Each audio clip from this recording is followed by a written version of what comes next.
आज हे मुगेले कटलेट ताका लावचेक टमाटो केचप काल मुगेले नंदिनीस नजरे ते कुकिंग व्हिडिओ आशिल्ले तांत हांवें कटलेट केलेले ते कसले कितें चिके मोव चेड गेले ते समजायनाशिल्ले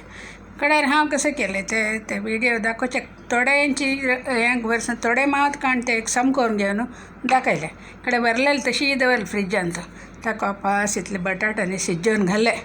मागीर करेक्ट जाल्ले चिके घट जावन आतां करेक्ट जाले ताजे खातीर समजलें तुमकां दाखोवया म्हूण सांगून आतां लायक जाला पळय ती कशें जालें म्हणून